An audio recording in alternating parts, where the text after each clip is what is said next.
Adorable Père céleste, merci pour ta grâce infinie, merci pour ta présence quotidienne, merci pour tout ce que tu as fait dans ma vie et dans la vie de chacun de tes enfants.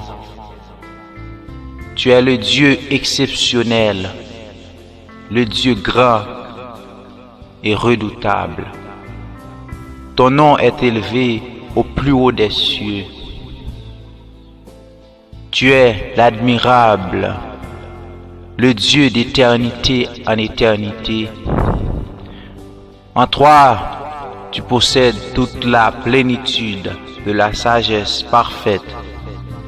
C'est pourquoi nous t'adorons et nous t'exaltons, car tu es tout ce que nous avons besoin pour vivre dans ce monde pervers, pour marcher dans les sentiers de la vérité. Nous avons besoin de toi, Éternel. Je t'en supplie, fortifie-nous. Donne-nous la sagesse à travers ton Saint-Fils, Jésus-Christ, le rejeton de la postérité de David, celui qui accomplit parfaitement bien ta destinée sur cette terre. Nous te bénissons, nous t'exaltons et nous te glorifions à jamais. Ce matin, je vais partager avec vous un très bon message concernant la destinée du genre humain. Il faut noter que toute personne vivant sur cette terre possède une destinée. Et elle possède sa propre destinée. Un jour viendra où nous serons tous face à notre destinée.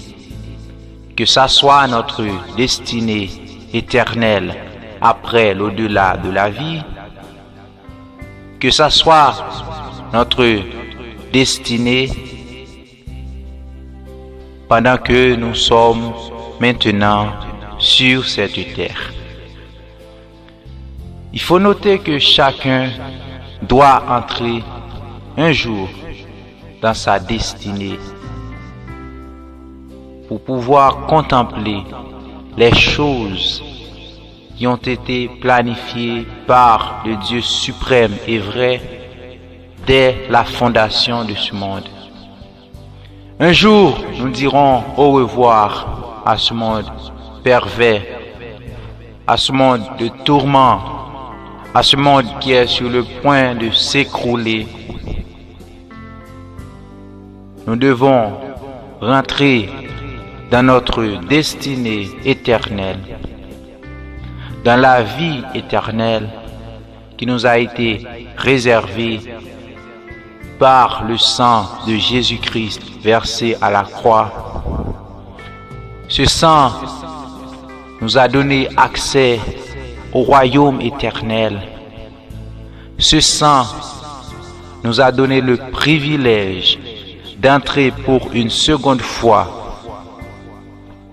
dans le royaume du Père de gloire, le Père de l'éternité, le Père qui nous a aimés dès la fondation du monde. Et c'est pourquoi il a donné son Fils unique pour être crucifié à notre place. Et maintenant, nous sommes devenus des fils et des filles d'adoption de Dieu. La parole de Dieu nous a dit très clairement dans le livre de Galates chapitre 2, le verset 20, où l'apôtre Paul a fait cette si belle déclaration. Il a dit: « J'ai été crucifié avec Christ, et si je vis maintenant, ce n'est plus moi qui vis, c'est Christ qui vit en moi.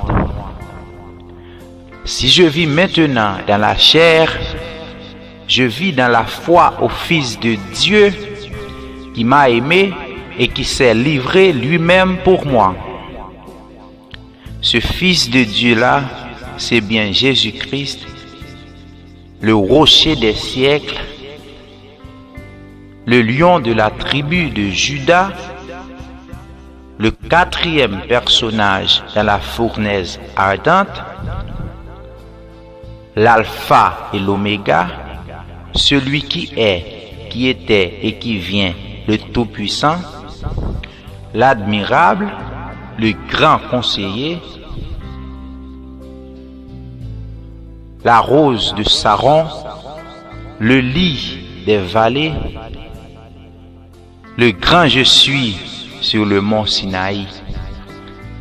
Les mots me manquent pour décrire la majesté de ce divin Sauveur, car sa gloire est remplie l'univers.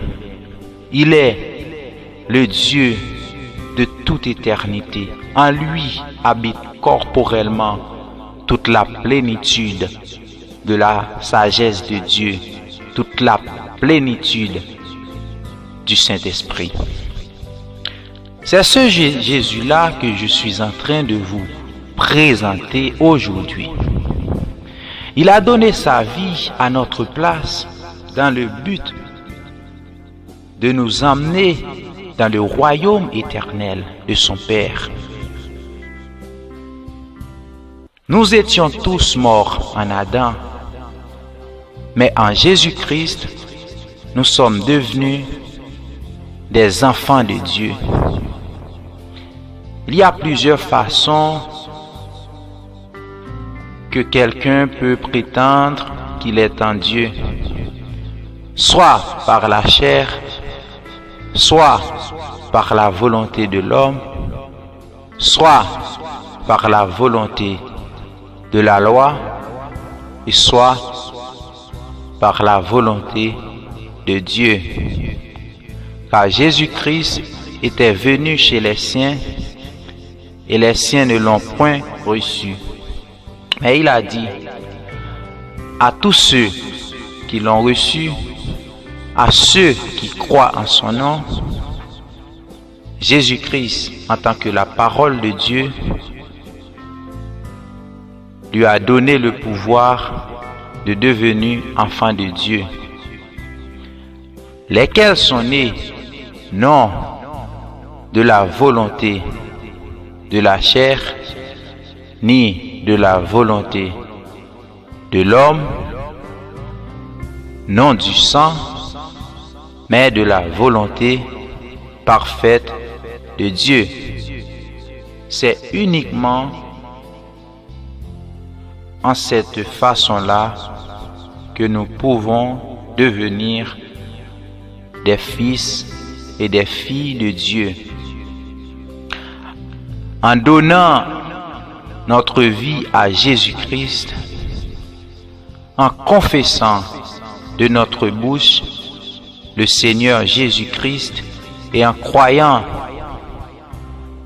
dans notre cœur que Dieu l'a ressuscité des morts, et alors nous serons sauvés. Mes frères et sœurs, la vie en soi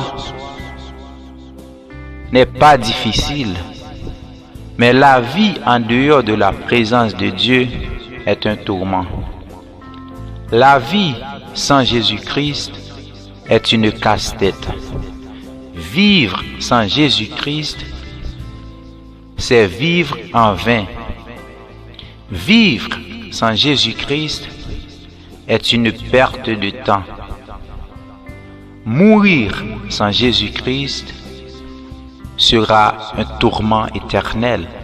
C'est pourquoi nous devons donner notre vie à Jésus-Christ pour pouvoir hériter du royaume de Dieu.